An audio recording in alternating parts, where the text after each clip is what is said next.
Hey everyone, welcome back to the Swears and Does Hair podcast. I am your host, Sue Minsky, and this week I am interviewing Rachel Lusk. She is a makeup artist and hairstylist out of California.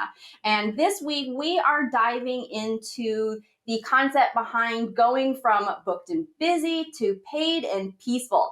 It was something that I saw Rachel speak about on another podcast and post about on her Instagram. And I love that philosophy, that viewpoint of how you set goals in your business and how you choose areas of focus and what it really means to you so you can build the business of your dreams rather than chasing somebody else's benchmark or chasing somebody else's dreams. So I wanted to bring her on the podcast today and have her speak a little bit more about her philosophy and kind of how she came about it, and just really kind of talk to that whole paid and peaceful, what it really means to her, and how you can maybe adopt a similar philosophy so you can have a little bit more freedom and a little bit more satisfaction in your business as well. So thank you so much, Rachel, for joining me today. Can you Thank you take for a few having me. seconds and just kind of introduce yourself to the audience? Let them know, who you are, what you do, where you are, all that good stuff. Awesome. Well, I'm Rachel. I am a Napa Valley and Bay Area, kind of California-based bridal hair and makeup artist. I started my career in 2006, traditionally in the salon doing cuts and colors. And then just as my career progressed, I really fell in love with bridal hair and makeup. I've been very fortunate to be working in the Napa Valley full-time since 2017. And yeah, bridal is my bread and butter. I worked in the commercial space for a while, and I've kind of redirected all of my passion and my work to be centered around strictly bridal hair and makeup artistry. So that's kind of in a nutshell what I do. I'm also an educator, and I'm a dog mom, I'm a wife, I'm a whole bunch of things, but that's kind of the umbrella of who I am and kind of what I do. Awesome. I love that. Tell me a little bit about the evolution there, because you said you started out in the salon. How did you kind of figure out and discover your passion for bridal? What kind of prompted that switch? Yeah, so I entered the industry during kind of a very tumultuous time. It was during the 2008 recession, so it was very difficult to build a clientele with cuts and colors. I was moving also. So it was just kind of difficult to really grow my business in that capacity. But one thing that was always constant was that people were still getting married and they were still coming to the salon to get their hair and makeup done, because back then, the idea of this on location hair and makeup, it was not really a thing. A lot of people went to the salon to have their hair and makeup done. And so the salon I was working at, I was kind of the only person open and willing to style and updo. And then that just kind of trickled into me learning how to touch up makeup and then apply makeup. And it just kind of fell into this pattern of, well, Rachel's the updo girl. So, I just became the person that knew how to do an updo. And from there, it just kind of blossomed. And then when I moved to the Bay Area, that's where I entered more into like the luxury space and working more heavily in commercial and production. So that's kind of how everything evolved. Don't get me wrong, I've worked every possible job under the sun. I didn't just waltz into this career and have immediate success. I've been doing this in this industry for the better part of 17 years. I worked at Blockbuster. I waited tables. I was a bartender. I've taught preschool. Everything that I've done work-wise as a hair and makeup artist was always under the safety net of some other type of job. So I don't want to give the illusion that I just decided to do this one day and here it was. It has been a very long, arduous journey to get here. It's been a lot of work. So yeah, that's kind of how I ended up in Napa and doing what I do today. And when did you move more to like just bridal kind of things? Towards the middle of the pandemic, because I was seeing a big shift in production and just the amount of work available for production and commercial artists in my area was just really declining. And those who work in production and work in commercial know that it's very long days. It's sometimes long days for very little reward. The pay is not that great sometimes. So I really had to sit down and think, like, is this something I want to be dedicating my time to? Is it kind of worth it? And, if the right job were to come along now, I would think about it if I wanted to take it or not. But honestly, it was taking a lot of my energy. And I was thinking, is that energy I could be directing into my business? Am I spreading myself too thin? So I kind of had to sit and think about the pros and cons of having that be a part of my repertoire, if you will, of work. Yeah, I think a lot of us kind of do that too. We kind of dabble in all the little areas and we're like, oh, that sounds like it would be so much fun. That would be awesome. And then we try it and we do it for a little while and we're like, not me. I don't love this. Yeah. I think also too, it again feeds into that idea that we have to be kind of a jack of all trades and doing everything because that's what we've always done. But we definitely have that choice to kind of decide where we expel our energy to. Absolutely. Yeah. That was me kind of like with Bridal Fashion Week. For the longest time, I had idolized and wanted to work in the fashion industry and wanted to do fashion shows. And it just seemed so fun and so glamorous and this and that. And I got an opportunity to assist on a show for Bridal Fashion Week. And I was like, perfect. It marries, bridal and what I love about that with this area of the industry that I want to. And since I'm really close to DC, it's like a 4-hour trip to New York. So I was like, no problem. I will hop in the car and I grabbed some friends and the three of us were going to go do hair for a show. And then on the way home, I was just like, no, didn't love that. It was a cool, fun experience. And now I can check it off my bucket list and I can be like, yes, I have done a fashion show. And one of my best friends worked in New York City for years in like the fashion and commercial space. And now she just does bridal. And she's just like, no, that I left that life behind like 10 years ago. She was just like, I don't want to go back to it because I'll have, corporate jobs or things like that kind of come up and I'll be like, hey, do you want to assist me on this? Or do you want me to pass this along to you? And she's like, you know better. She's like, I don't want that stuff. She's like, I want brides. She's like, I will do like maternity and newborn and boudoir and like private clients kind of stuff. She's like, but if it's not a bride, it's not my thing. I don't love it. And I'm completely fine with just sticking to brides and knowing my ideal client, my ideal type of work, and staying in my lane and staying happy there, so to speak. So, and there's something really empowering about that. You know what I mean? Mm-hmm. There's just something really empowering about being able to say, you know what, this doesn't serve me. It's not helping me in any way, like financially it might, but it's not long term. It's not going to sustain me. I'm going to burn myself out. So there's just something really empowering about being able to say no when you could very easily say yes. I think it's important for people to kind of still try different things because you never know when you might discover something that speaks to you, but it doesn't necessarily have to be like, this is an income goal generator, like it doesn't have to become a piece. It could be I love doing this, but I don't want to do this all the time.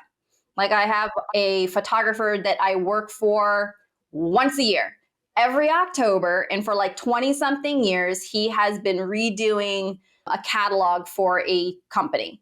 And they do like t-shirts and all these kinds of shirts and stuff like that. And they make a catalog that gets sent to like the screen printers and the embroidery people and stuff like that. So they have 4 or 5 models that come in, model different shirts. They switch out stuff in the catalog. And I come in for 2 or 3 days doing hair and makeup for the models. And it's great. It's a nice, easy, relaxing day. It's the same team members. It's been like 8 or 9 years that I've been doing it. It's for a couple of days every October.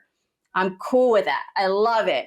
But beyond that, I'm like, no, I don't need to do this all the time. It's not what really lights me up. I enjoy this project with these people, and it's a really easy, fun paycheck for me, but it doesn't need to mean that I have to put this whole section on my website and suddenly start like marketing it and trying to be like, I do this now. It's like, no, I'm cool. I'll take my paycheck for my, 2 or 3 days, and I'll see you next October. Yep. I love Yeah. that. I love that. Let's talk a little bit about that kind of phrase that you had said that really had stuck out to me, that paid and peaceful.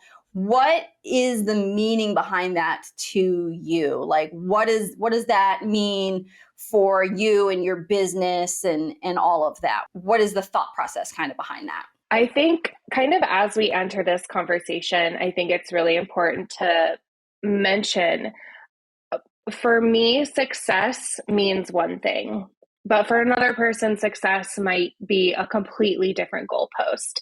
So I really want to honor that there are some artists who thrive and are happy doing everything. There are artists that do special effects, they do weddings, they do production, they do film, they literally do everything. And it blows my mind that they're so effortlessly able to juggle all of that.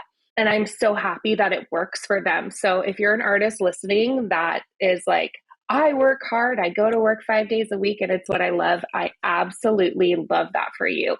Continue on that journey. This is just kind of where I'm at in my life, because I've had a lot of things happen in my life to change my perspective on my work-life balance. So I'm just hopeful that what I shared now will kind of help resonate with someone that might be feeling very similarly, especially in the wedding world where there is so much demanded of our emotional and physical energy in a different capacity than there would be, for film and production. I could never understand the demand that they have to, that they go through, but it's a different kind of demand for us as wedding vendors.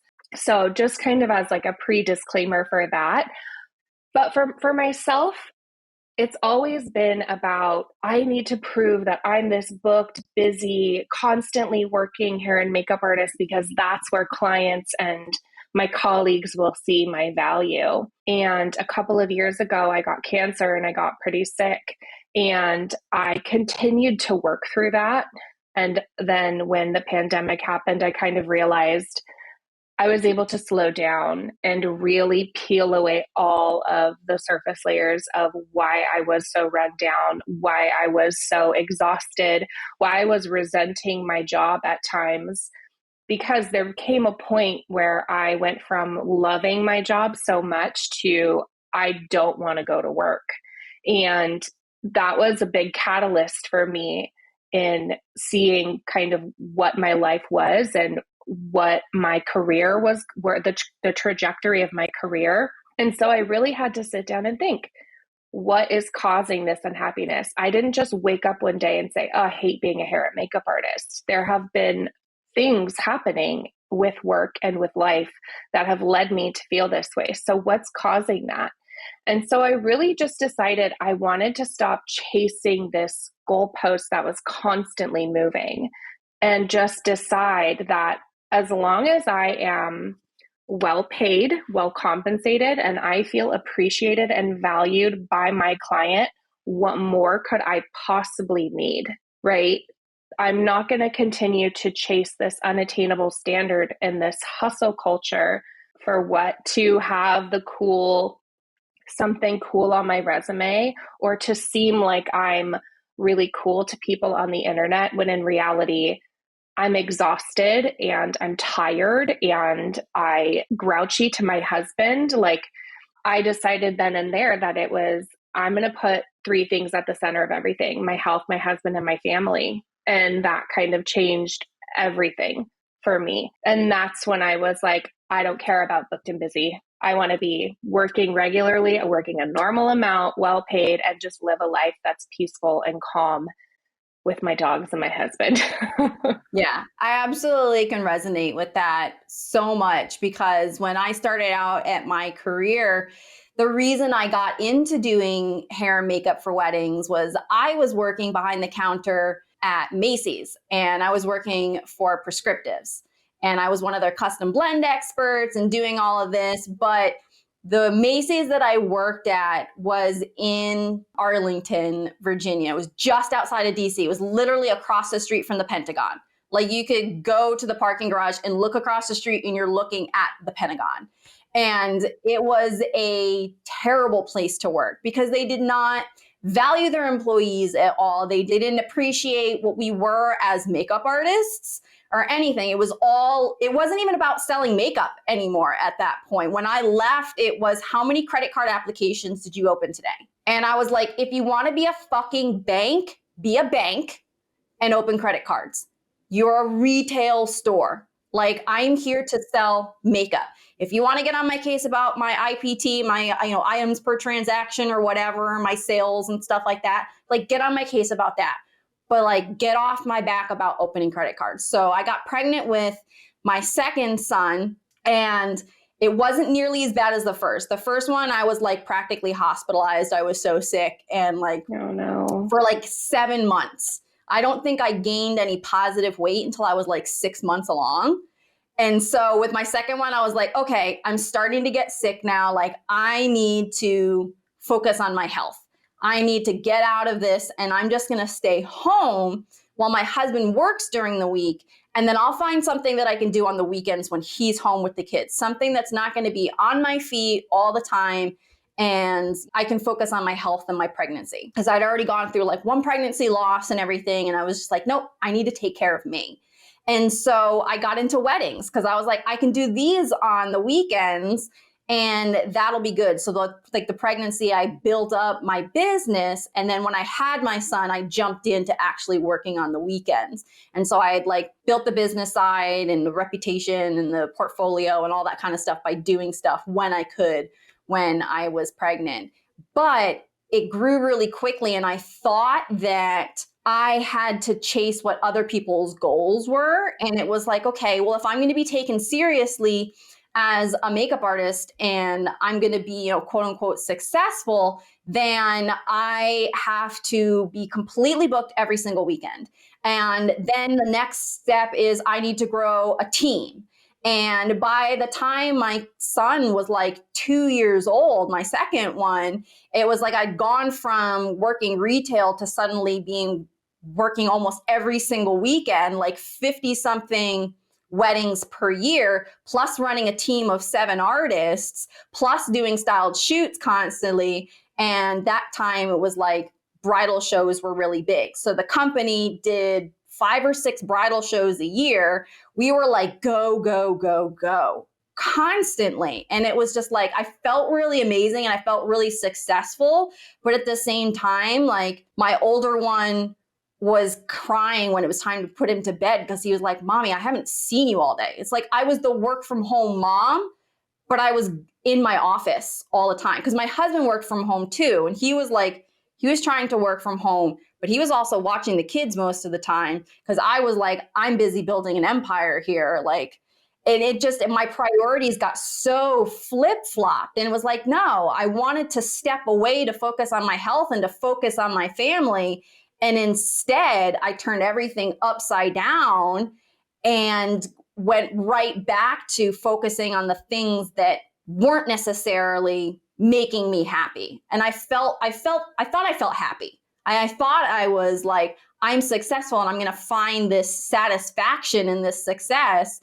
And my husband stopped me one day and was like, we need to go to couples counseling because we can't keep going like this. You're actually not happy. You're just so busy that you don't have time to think about the fact that you're stressed and that you're not happy. And the kids are crying at night when you tuck them in because they haven't spent any time with you today. He's like, that's the exact opposite of the reason why you went to work for yourself, so you could have all this free time and this flexibility. And so when you were talking about, I don't want to be booked and busy, I want to be paid and peaceful, that peaceful piece was what really stood out to me because I was like, oh, I wish I had heard this message earlier in my career. And I maybe could have saved that like 3 or 4 year period where I made so many mistakes by focusing on what I thought would make me happy and would make me feel fulfilled. And it was nice to take a step back. And I I stopped working for like a couple of years and was just like, I'm going to just be a stay-at-home mom for a little while. And then when my son went to kindergarten, I was like, okay, now I can get back into it. I can rebuild my business, but I'm going to build it the way I want it. I'm going to focus on like, what are the benefits of working for myself? Why do I really want to be a stay-at-home mom? How often do I really want to work? How many weddings do I want to take a year? When I hit that threshold, I'm done. I don't need to push myself to hit somebody else's numbers. If I'm making enough money to pay the bills and to take care of my family, and, my money pays for vacations and all those little other extra kinds of things, it's like, okay, that can be enough, and I can watch my children grow up. I can have a deep, loving relationship with my husband, and that's just as successful to me as being like, I do 50 something weddings a year, or I make six figures, or I do this, or I do that. And it was just like, I wish I'd learned this lesson earlier in my career. Yeah, because I feel like we've always been fed this idea that I said this on the podcast that I was on before. In order to be more, you have to do more. In order to be more successful, you have to have that team, that structure of, six-figure weddings. And you don't have to have a team to make six figures. You don't. Absolutely. It's Yeah. it's been proven by so many artists. You don't have to constantly be leveling everything up. You can level things up internally with yourself. In my business, I have current, short, and long-term goals that I set for myself. And those are the benchmarks now of what I want in life and what I want from my business. And what was happening for me was I was looking at my business as my life, right? Like my business, it fuels my life, it fuels my lifestyle. So therefore, if my business is not quote unquote successful, my lifestyle will not be successful. My husband and I don't have children by choice. That's because the lifestyle we want is a relaxed lifestyle, just to be able to live and be happy. And just that's what we want. So I thought if I didn't work my butt to the bone, if I didn't work every wedding, every weekend, if I turned down jobs, that was a direct reflection of me not wanting to have a successful life. When in reality, it was the total opposite. Now that I've stripped everything away, I have never been more successful. I see more successful now. I see more success now doing fewer jobs and taking on fewer responsibilities than I did even 3 years ago. I'm working less and making more.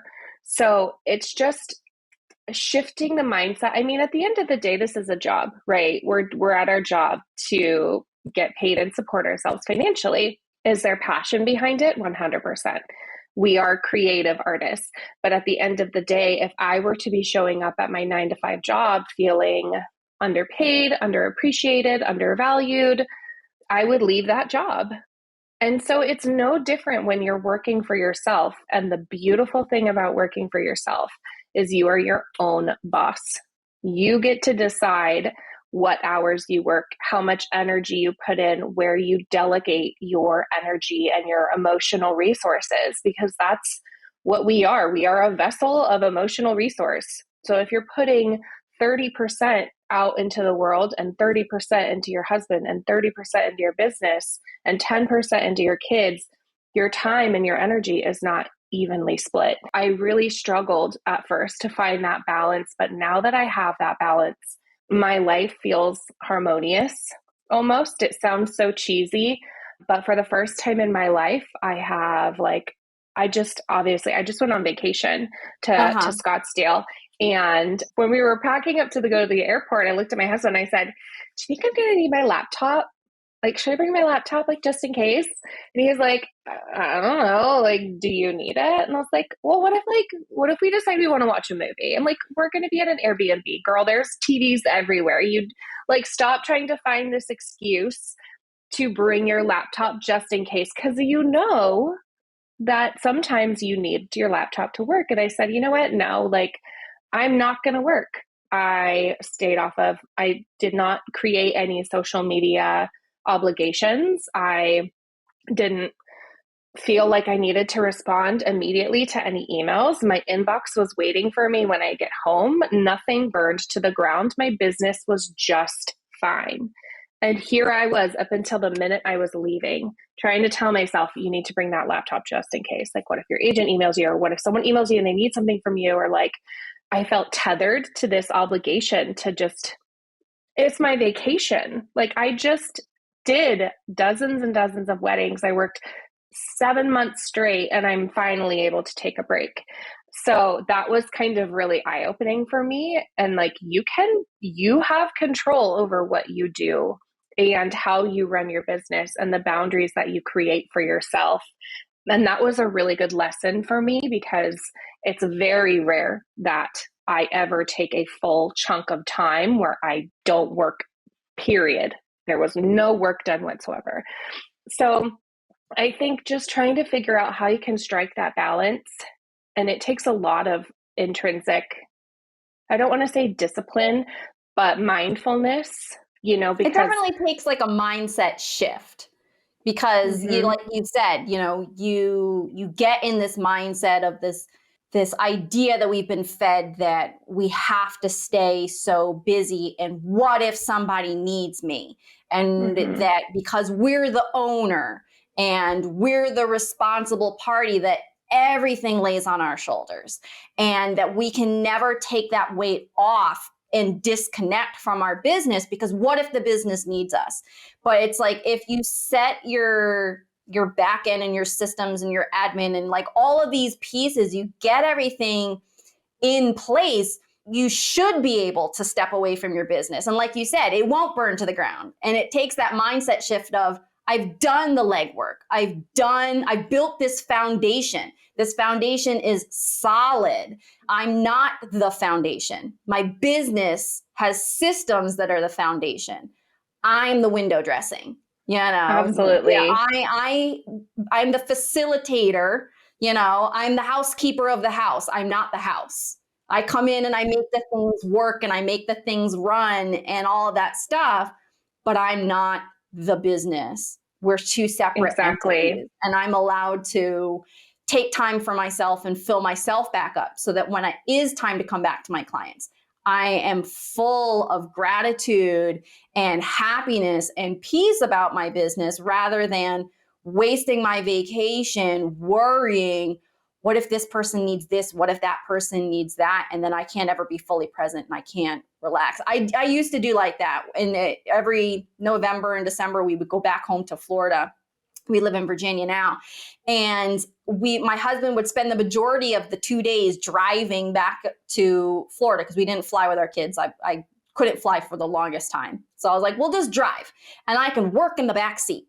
And I would have my laptop with my, Wi-Fi, and I would work from my computer all the time. And I was like, oh, I'm just going to work while I'm on vacation. But it was like, no, I was never fully working, because, half of my attention was being pulled away from work for family and for all these other little things. So I was never fully present for work, and I was never fully present for my family, because I was trying to split my time. And once I got the better boundary with myself of saying, okay, this is work hours, these are family hours, and I only do one or the other, so I can commit fully to one at a time.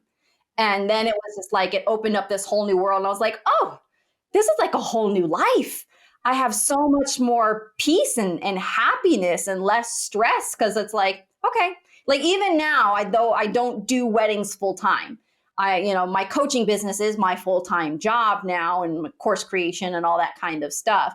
At 3 o'clock, my laptop closes 90% of the time on a weekday, because my oldest gets home from high school. He walks in the door at like 2:45.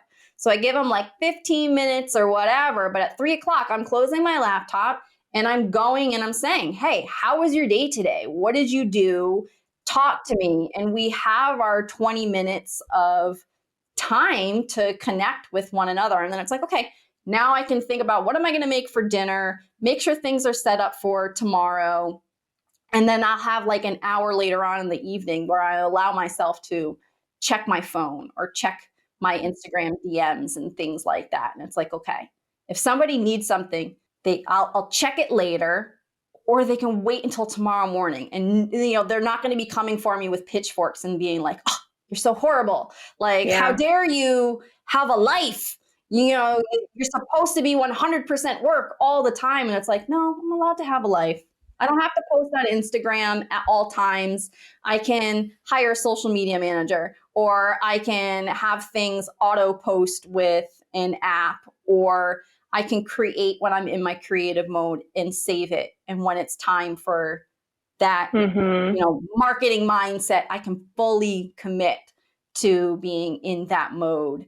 And then I'm giving 100% rather than 70%.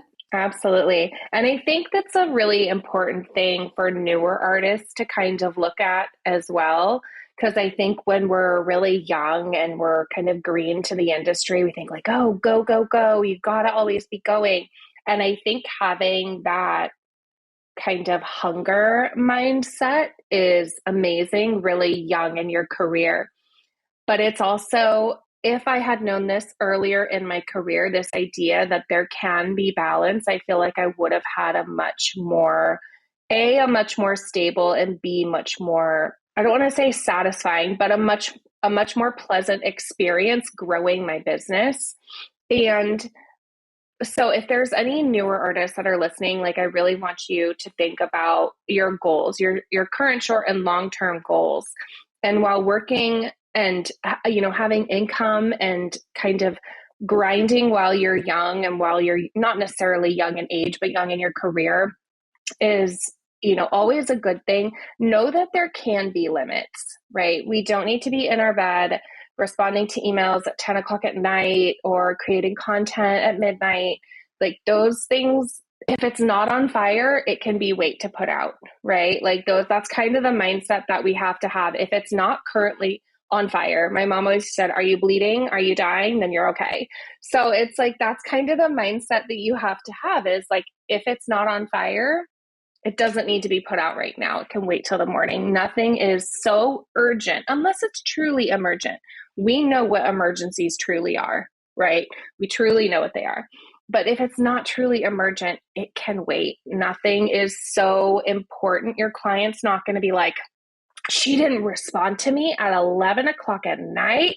Like, nobody's going to think that. And that's the beautiful thing about social media too. We're able to connect with our clients on a much more personal level. And that really wasn't a thing, 5, 6, 7 years ago. We were treating Instagram as this business platform, right? It was just, here are my photos. There was no real personality to it.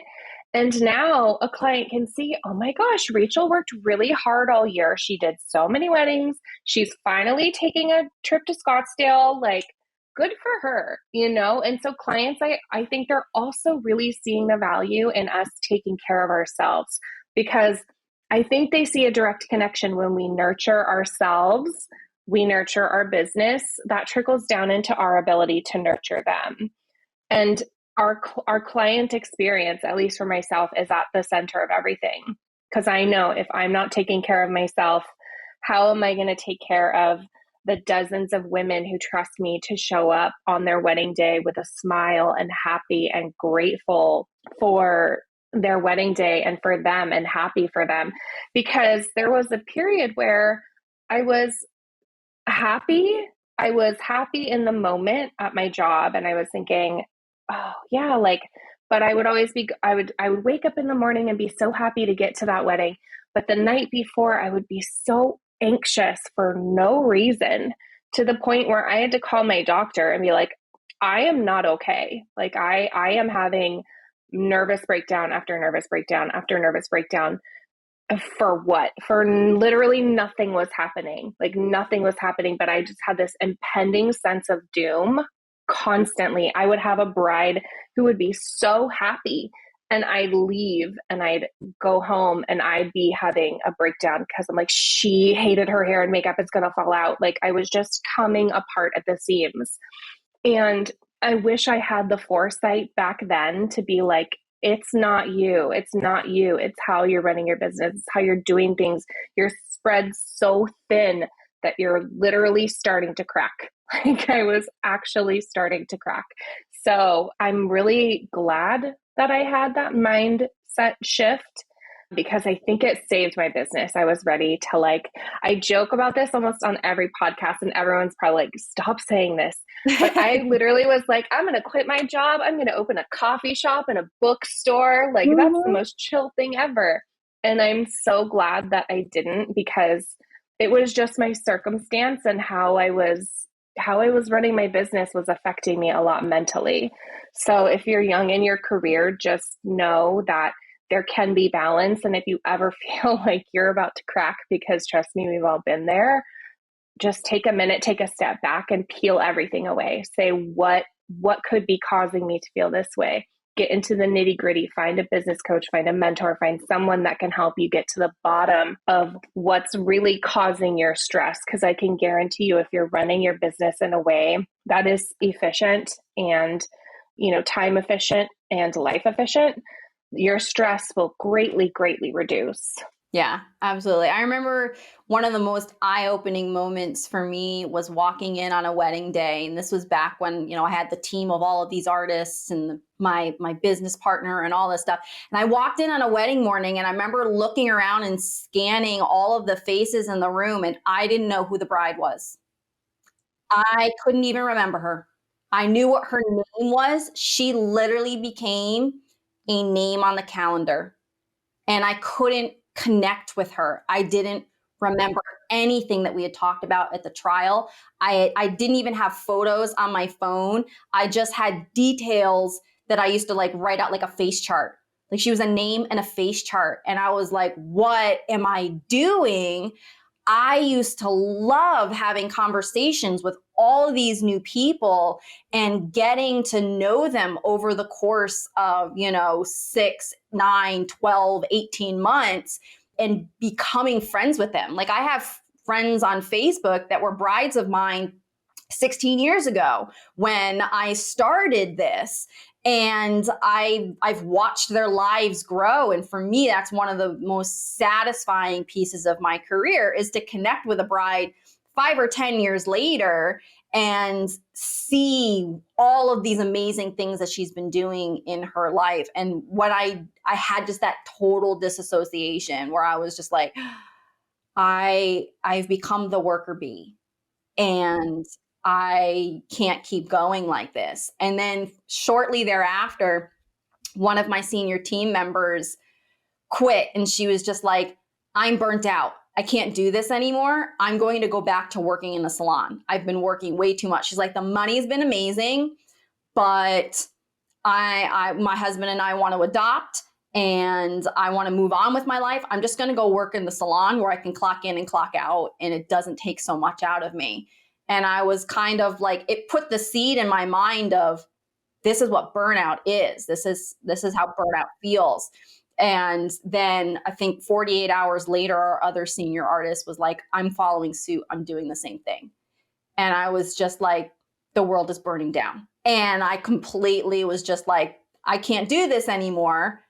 I'm quitting too. My business partner was like, but you're the other owner. And I was like, I'm following them out. This is a walkout. I'm leaving. And I was like, you can have the business. I was like, literally, I want my $1,000 that I put into the bank account. We each put in $1,000 to open a joint bank account when we started like the LLC and everything like that. And we built the company. I was like, I just want my $1,000 back. You can have everything else. It's yours. Do with it as you will. And she still runs the business to this day. And she still has many of the same team members that we had started with together and everything. But when those two people were like, I have hit burnout, I was like, oh, I have hit burnout too. I'm walking away. I'm done with this. I'm going to start a mommy blog. And that's what I did that for like a year, where basically I just lived at Hobby Lobby all the time and was like, I'm going to make crafts for Blogger. And that's my job now. My husband was like, but you don't make any money. You just spend a lot of it. And I was like, whatever. I'm a mommy blogger. And this was like before Instagram was really a thing. And now I'm like, damn, if I was a mommy blogger today, like those chicks make bank. I know. And I kind of joke about this with my husband whenever I'm having a bad day. I'm like, I'm just going to become an influencer. I'm just going to start to do less weddings. I'm just gonna start to take a toe and step it out. And that's kind of what I did with education, right? Like I kind of am like straddled now between bridal hair and makeup and education. And I feel like peeling myself a little bit away from being Rachel, the bridal hair and makeup artist for brides, and kind of creating a separate identity as an educator and as someone in our incredible community of makeup artists. That kind of also was a huge shift for me, and kind of re-identifying myself as like, I don't have to do so much more, but I can be so much more without having to give so much of my energy away so flippantly and work myself to the bone. It's so funny that you mentioned that, because I was thinking about that the other day because I was making dinner with my husband. And I was like, man, I'm so glad wedding season's over. Like, finally get to take a break.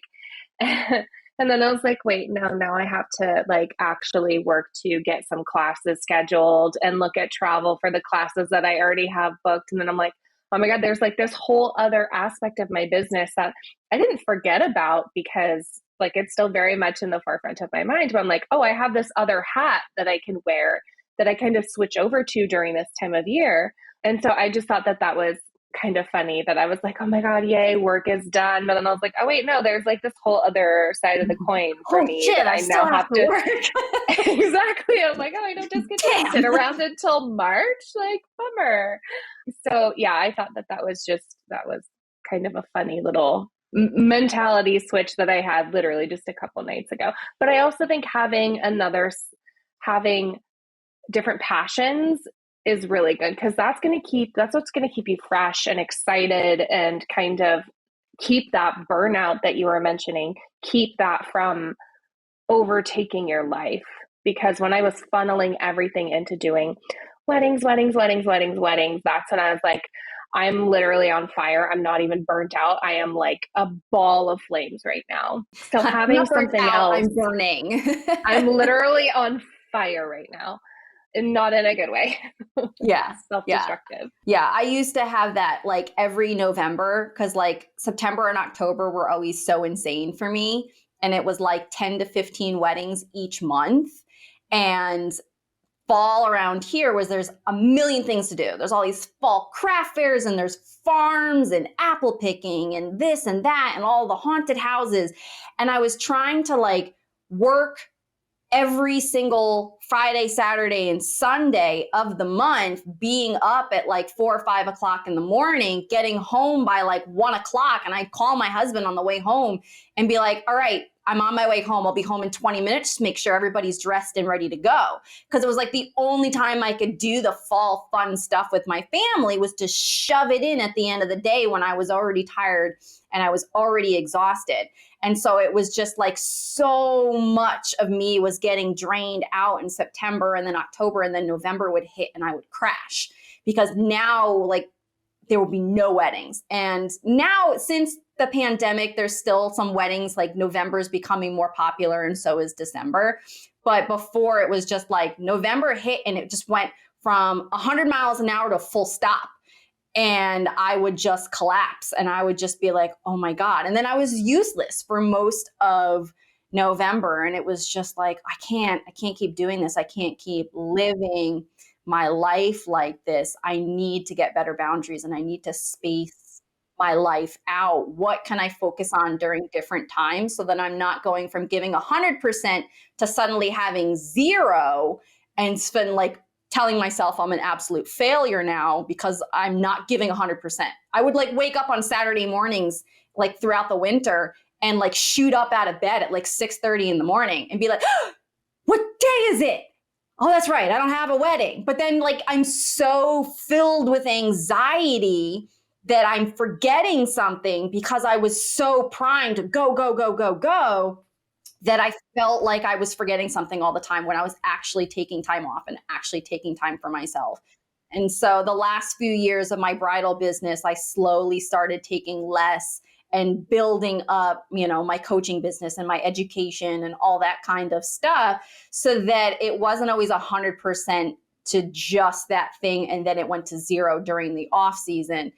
I could balance it out. And it was like, oh, okay, cool. And so now, like, even the slow season for weddings, it's like, oh, that's actually kind of becomes a little bit more of my busier season as, an educator, because it's like everybody has that free time. They're all like, oh, okay, let's build for next year. Let's refine for next year. Let me do more coaching sessions or all these other little things. So I'm like, okay, now I can jump in and I can be a little bit more active. But I had to like really figure out, like you said, put a different hat on and be like, what can I do to still feel accomplished, and so that I don't go from 100 to 0? What can I do? How can I space my life out that it's like 75% at all times? So it's never so high that I'm at burnout, but so low that I'm not doing anything. Where's the happy medium? Where's that balance for myself? And education was able to really help me feel that as well. And I think it's also such a good reminder that we are our own bosses. We don't have to take, our last wedding doesn't have to be December 31st. And our first wedding doesn't have to be January 1st. If we strategically map out our business plan, if we strategically plan financially and have a good financial plan for our business, there can be stretches of time where you don't work, right? Like obviously there is still work to be done, but that doesn't necessarily mean that you have to be taking clients, because a lot of my one-on-one clients that I talk to that are artists, they say, well, what do I need to do to make money during the slow time? The slow time, I'm not doing any weddings and I'm not making any money. And my first question is, well, how are you setting your business up to be able to sustain itself if you don't work? Because it's to, unless you are already knowing that that business is there in November, December, January, February, you got to assume that there's not going to be anything. So what are you doing to set your business up to sustain itself during that time? Are you saving your money? Are you creating a business plan? What additional services are you offering? What type of plan do you want to have in place? For me, I just want to bank 4 months of overhead and be like, if I don't work, I don't work. And that's such a privilege to say that. I recognize that 1000%. I know that that's not possible for everybody. But if you can think about it in that mindset and then think, okay, then for December, I'm going to do holiday parties and mini photo shoot offerings, and that's going to be my offering, then you can set yourself up to have that plan in place. January rolls around, okay, now I'm going to offer one-on-one lessons for clients to treat themselves after the holidays to some new makeup. I can show them how to apply it. There are things we can do to set our business up to sustain itself during the slower seasons. You just kind of have to have the foresight in your business to think like, how can I set myself up?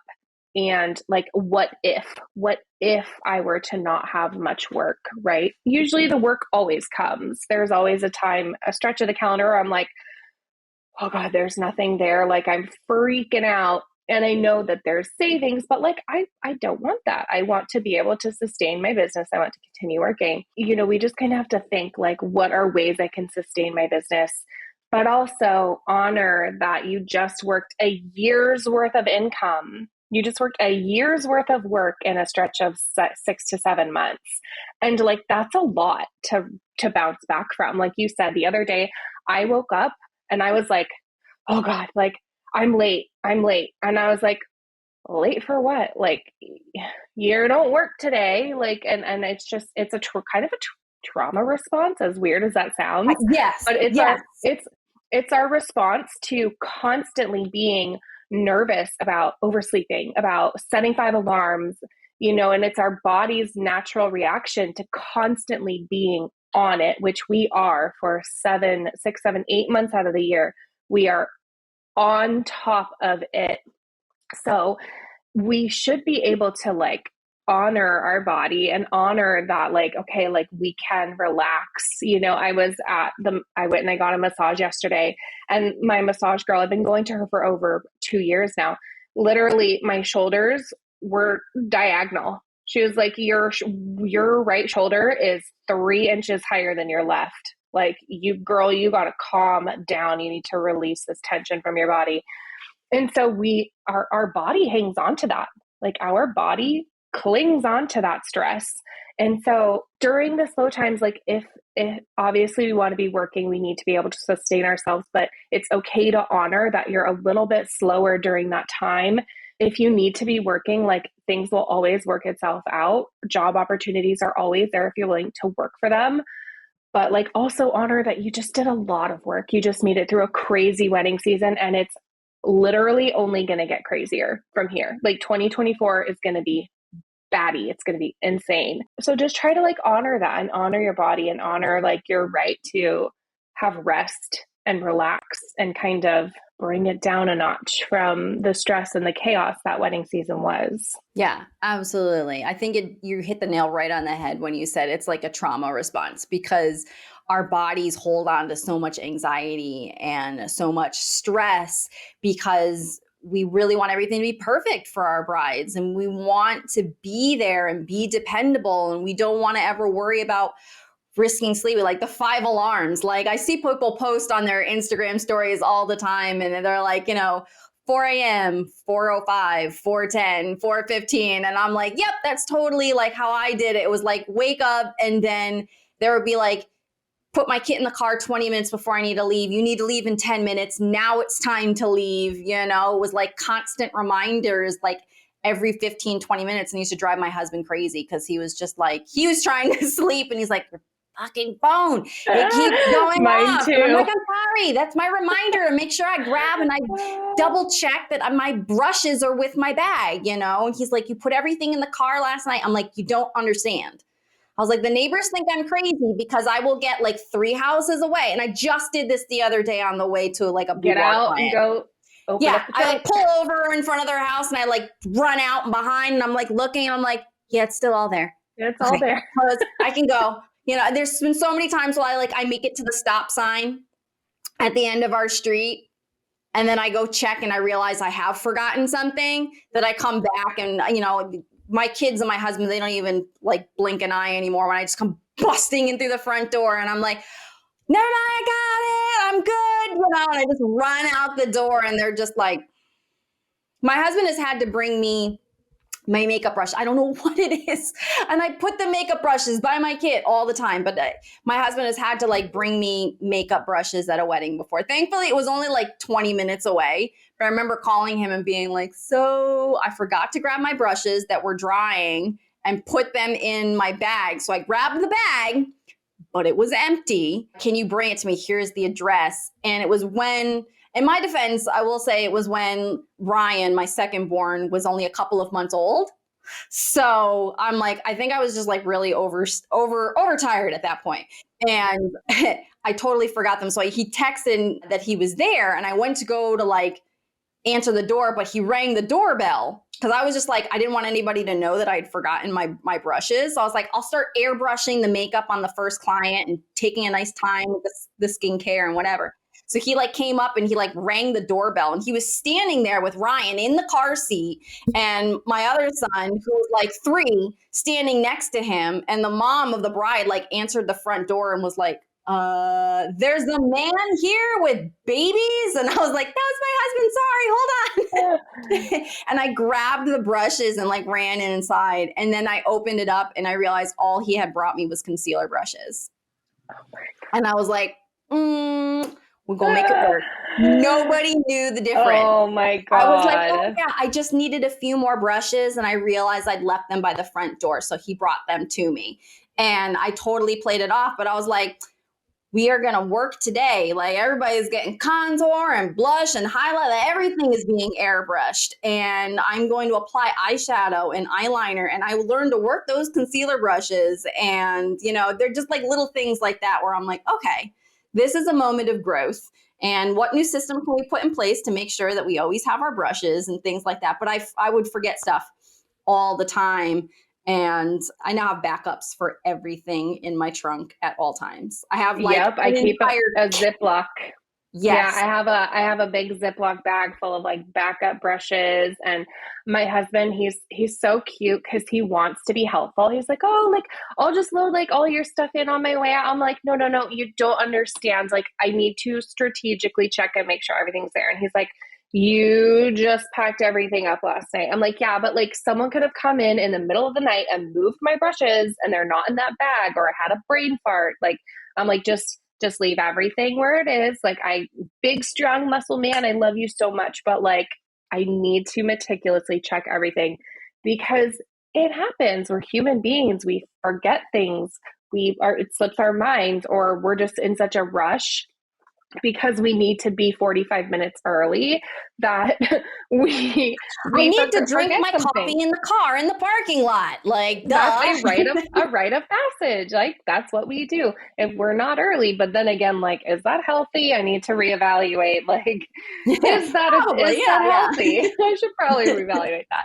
But it's just we have to make sure, because we want everything to be perfect. We need everything to be flawless and seamless, because when it's not, we can't let our clients know. We have to be able to keep a calm, smooth composure regardless of what happens. We just have to ebb and flow and go with it. And normally clients are none the wiser. That's why I tell my brides, when you hire a good wedding planner, you don't even know when the shit hits the fan, because they've already come in, they've breezed in, they've checked on you, and they've put out every fire and flame you could possibly imagine. So hats off to wedding planners.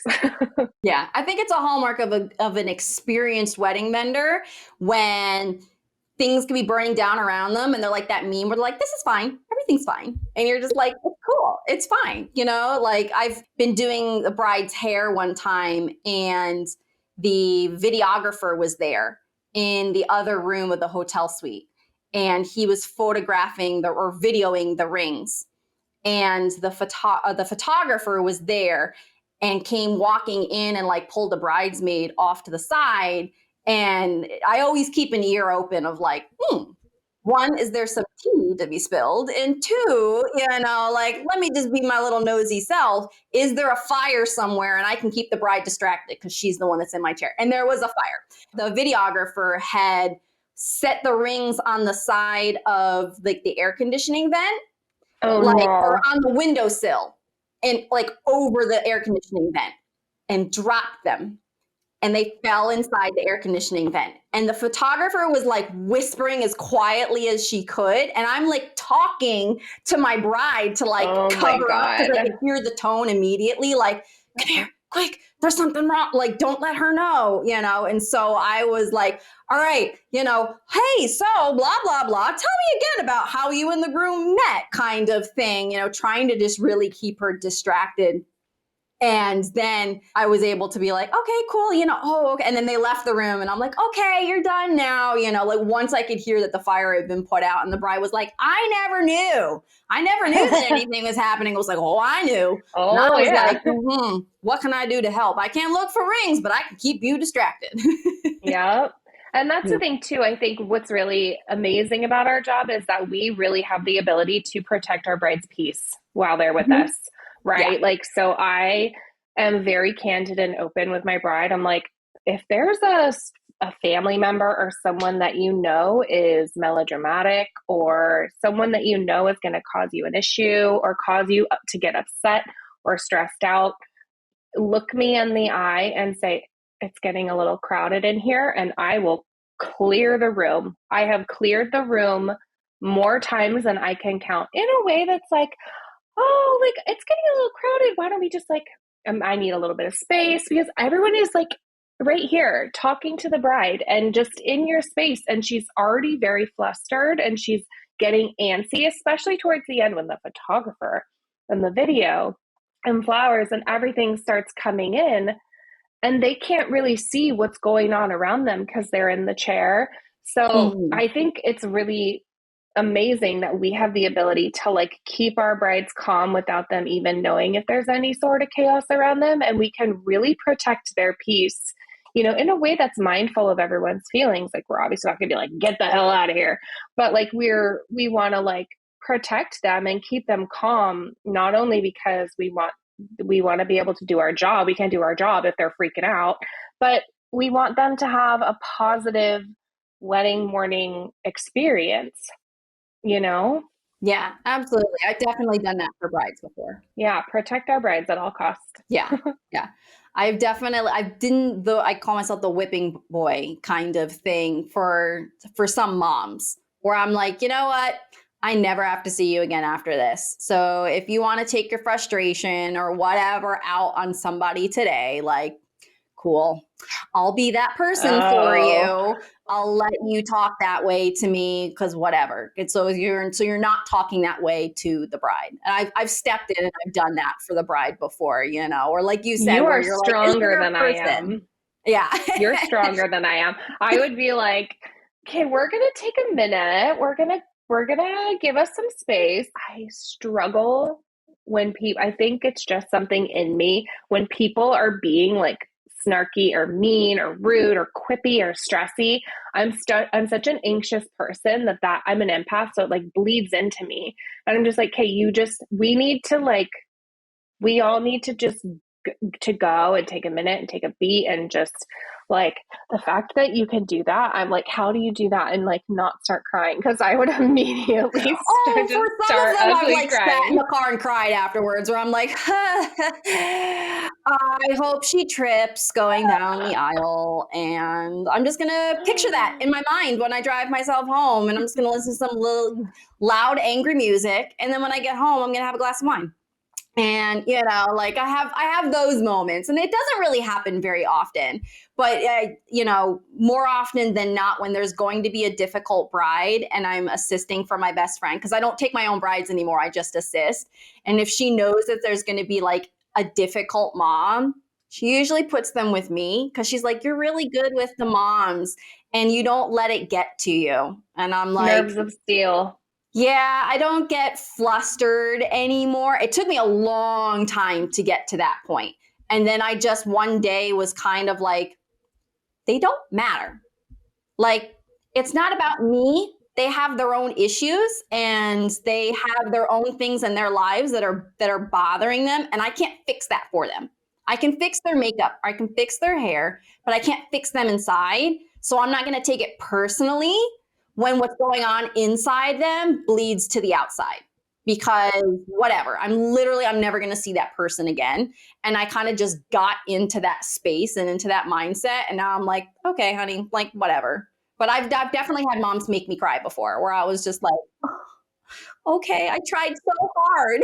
Yeah, you kind of just have to put up like a not a wall, but just something to like protect your inner peace and just be like, okay, like I'm not going to let what you say affect me. And it's just at the end of the day, I always say like we're not out here curing cancer.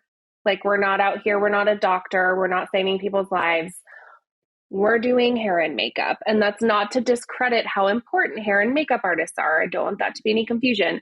But in the grand scheme of things, it's like when people say, nothing matters because we're literally on a rock flying through space. Like, what really matters? You know what I mean? So when you look at the big picture, you just kind of have to let stuff like that go. And earlier in my career, I used to take things so personally. And I think that that's where that stem of like, I need to be perfect, I need to be the best.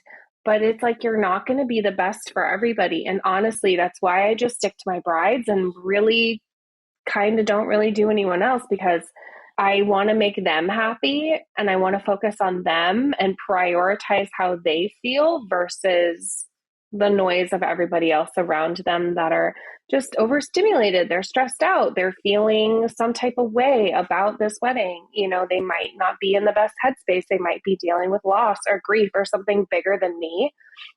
So, I always try to be mindful of that, but I also try to tell myself, like, don't take things too personally, because I don't know her from Eve. I don't know that person from Eve, and I don't know what they're going through. So, like you said, we just kind of have to like protect our peace and try to keep things positive and light. And I think it just was one of those, like, it comes with the territory type of thing. Now, if someone's like yelling at you and berating you, and like, that's a totally different story. But if it's just like a huffy, mother, grandmother, whoever it might be, who is like, I know more than you, that just, it comes with the territory. And you just kind of have to be like, okay, here we go. Here we are. Yeah. I love the sentence of, don't you think it should? It's like, if I thought it should have a little I more would. volume, have a little I more would. blush, or have lipstick be a little brighter, mom, I would have done it. So no, I actually don't think it should anything other than what I did. It's like those little things like repeat in my head. But on the outside, I'm like, uh-huh, uh-huh. Well, I mean, let's see what the bride thinks. But if she's happy with it, it's her wedding day. So, and we just move it on. I've physically put myself between moms and brides before, so like the bride can only see me and got in her face, not like in her face, but like, what do you want? Because I'm gonna do what you want, not what your mom's asking for. So if that's what you want, then I will do it. But if it's not what you want, you tell me, and I'll listen to you. And like, your mom can't intimidate me. I'm not going to have Thanksgiving dinner with her. Okay. Like, I don't care if she's like, that bitch didn't put the red lipstick on her. Like, literally don't care, honey. Like, just, what do you want? Do you want the red lipstick, or do you want the pink that we picked at the trial? And that's why I always tell my brides to come alone to their previews, because they're like, oh, well, like, I need opinions. And it's like, well, do you want the opinion of someone who thinks they know what you want based on what they want? Or do you want the opinion of a trusted professional who's been doing this for half their life? You know what I mean? So, like, in terms of like, who knows, I might not know you personally, but from a makeup standpoint, from a wedding standpoint, from a photography standpoint, like, I have nothing but your best interests at heart. So, like, please trust me. Like, get tell me everything you want, and I will give it to you on a silver platter. Like, I am here to just make this all about you and give you everything that you want. And I think that's the damage that some of the like YouTube artists and the fake makeup artists and the fake up artists have brought to our industry with their inexperience, is that they've kind of traumatized these people who have had their makeup done by them in the past. And they're like, I just don't really trust hair and makeup artists. I just don't. I don't trust them. They don't listen to me. And then I'm like, let's change that today. Like, I so want my brides to feel heard and validated and seen, and to give them exactly what it is that they ask for without my interjection, right? If I'm like, okay, if they want purple eyeshadow, cool, let's try it out, see if you love it. Like, if you don't, let's change it up for the wedding day. It's just all about like honoring the requests of the bride and the bride only, and just shutting out the noise of everything around them, because people now, especially with TikTok, have so many opinions on makeup. They think they know everything, and it's like there's always someone chiming in being like, well, aren't you gonna do this or that? I'm like, well, I'm just doing what was asked of me by my client, and maybe, well, let's ask her, do you want that? Like, it's just, I don't know, I feel like sometimes when there's so much noise and there's so much interjection from others, it can really muddle their thoughts, because they could I once had a bride come in saying, I want to wear my hair in a sleek blowout, minimal volume. I want to tuck it behind my ears, and I just want very clean, natural makeup.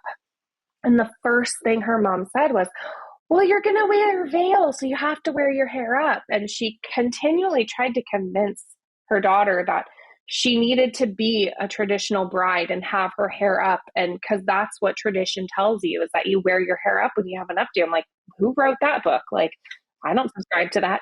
But, that's, and it can change their mind. It can change their thought process. And like, I'm just like, where did we describe to this notion that like, that's what you have to do? You can do whatever the heck you want. It's your wedding day. Like, I'm not going to tell you what you have to do. But I think, if we can encourage our brides just to go with their gut and to tune out the outside noise of other people's expectations for them, like, we can only improve upon their hair and makeup experience and just help them feel exactly how they want to feel on their wedding day. I had a mom once, and she wasn't at the trial. She lived out of state, so she couldn't be there. And the bride, we did her hair and makeup trial, and she was like, do you mind if I FaceTime my mom? She was really sad that she couldn't come and she couldn't be here, and she wants to be a part of the process. And I was like, you know what? Where this is going. Yeah. So she had wanted her hair like loose, like blowout curls, like a French blowout where it was like just like that bouncy look and both sides, like each side pulled back and pinned, very natural glowing makeup. All right. And I took a photo, and I wish to this day I had saved these images because I took the photo when we were finished, and her body language, she just radiated confidence and happiness, and she was smiling ear to ear. She loved it. It was exactly what she was looking for. So we get on FaceTime, and I'm holding the bride's phone, and the mom's on FaceTime. The camera is facing the bride, not my face. Thank God, because I did not have the level of experience at that point in my career to control my facial expressions. Because the first word out of the mom's mouth was, I hate it. It looks like a rat's nest. Why the hell do you want your hair like Oh that? my And the gosh. bride, you could like literally see just the whole, like her whole body language completely shifted. The shoulders rolled down. She slunk down in the chair, and the mom was like, no, absolutely not. She's like, it's way too messy. It needs to be nice and sleek and smooth, and it should be pulled all the way together in the back. And she was just like, have her redo that and then call me back. And she hung up. And I was just like, oh, what the fuck just happened? Like, I couldn't believe that somebody once spoke to their own child like that. I was just like, wow, the dynamics there. Like, I didn't grow up with my mom. She passed when I was really young. And so it's like, is this what moms are like? Like she's really mean. She's really harsh. And it was one of the first times that I'd ever really had my bubble burst of like what moms are. And, I was just like, oh, maybe I haven't been missing out on this, warm, loving relationship my whole life if this is what it's like. So the more I worked with weddings and stuff like that, the more I saw that there are wonderful mothers out there. And I was just like, okay, I won't let this color my perception. But it was just, I couldn't believe the change. And so we smoothed it all out. We did it like that. And she's like, oh, there we go. Perfect. I love it. That's exactly how you should do it for the wedding. She's like, the makeup is beautiful. She's like, I love the makeup. She was like, but that hair was just such a mess. And I took the photo afterwards, and like the difference between, just in her body language, you could just tell she didn't feel confident. She didn't feel beautiful. And I was just like, oh my God. And it made me dread that wedding day for so many months leading up to that I was just like, I don't want to be there. I don't want to be in the same room as this woman because I don't know if I'm going to be able to hold my tongue if she speaks to her daughter like that, like in front of me kind of thing. And thankfully, it wasn't too bad on the wedding day. They mostly avoided each other. And I did what the mom asked because that's what the bride wanted. She's like, no, she's like, do it like my mom asked for. My mom's paying for everything. And it was just like, yes, it's your wedding day. It's the rest of your life. Just Yeah. because your mom is paying for it doesn't mean she literally buys your happiness. Like you don't have to sacrifice that just because she's paying for it. So it was a hard lesson to learn early in my career to be like, okay, how do we manage this, and how do we not take things personally? And I think that was kind of maybe like the turning point where I was just like, I'm gonna steal my own heart so that I could help my brides feel more beautiful. And it became like a hallmark of who I was as an artist. And I put a lot of it into my marketing, and I spoke to my brides about it a lot, where it was like, look, I will always honor you, and this is your wedding day, and I will be your advocate, and I will always be the artist who makes you feel seen and makes you feel heard. And it really helped me narrow in on like my target client and really up my messaging, and people resonated with it back. And I was like, you know what? We made lemonade out of that lemon. So Oh, good for you. I'm really glad that your brides have like someone to have kind of like not a backbone, I don't want to say backbone, but like to advocate for them, because sometimes brides can feel really isolated and really stressed out in the decisions that they're making because they make so many decisions, and they sometimes lean on their friends and family to help them with that decision making because they're so fatigued with having to make those hard calls. So to have someone on their side that's such an advocate, like a hair and makeup artist, is like It's good. It's good for them. We set the tone for the day too. We're there, and their morning could make or break the rest of their day and how they feel about themselves for the rest of the day. And I always tried to like take that as seriously as I could and be like, I want to be that person for you that makes you feel beautiful. I don't ever want to be the artist where I walk out of the room and as soon as I leave, you go and you wash your makeup off, or you go and you comb your hair out because you didn't feel like I gave you what you asked for. Like to me, it was always more important to be like, look, I may not love what you asked me to create, but it's not my wedding day. Like I had mine. That was a long time ago. I got to make my choice. And it's you have to make your choice. And thankfully my brides never really asked for anything that I didn't really love. Moms would ask for some tragic shit. But but my brides were like, all right, I'm hiring you because I trust you and I like your work. So I'm going to go with your style. And I was like, cool, thank you. Love that. Well, thank you so much for joining me on the podcast today, Rachel. I really hope that everybody who has tuned in and is listening today has taken something important away from today's conversation. Before we sign off and before you go, can you tell us a little bit about how they can connect with you and how they can learn from you? I know you have a subscription on Instagram that people can subscribe to your channel. So can you tell us a little bit about that real quick? Yeah, so you can find me on Instagram. My handle is Rachel period LuskHMua. It's Rachel Lusk Hair Makeup Artist. And so I do offer a paid subscription option for pro makeup artists on my Instagram platform. Think of it as kind of an accelerated and enhanced version of like what I already share, only there is a lot more back end business and tutorial style information on there. We talk all things social media, we talk business strategies, social media strategies. There are amazing, helpful, technical bridal hair and makeup tutorials. I do Q&As. It's all sort of kind of a hub for information for professional bridal hair and makeup artists. And it also really allows me to connect with the artist communities in ways that I really can't on my typical Instagram feed. Because, a lot of comments get missed and questions get missed and DMs get missed. So it just really allows me to like interact with the people and answer the questions of those that really kind of want to ask me questions or just get a really closer inside look of what the career and the life of a kind of a bridal hair and makeup artist is like. So I've had that for a year. There is a year's worth of content on there right now.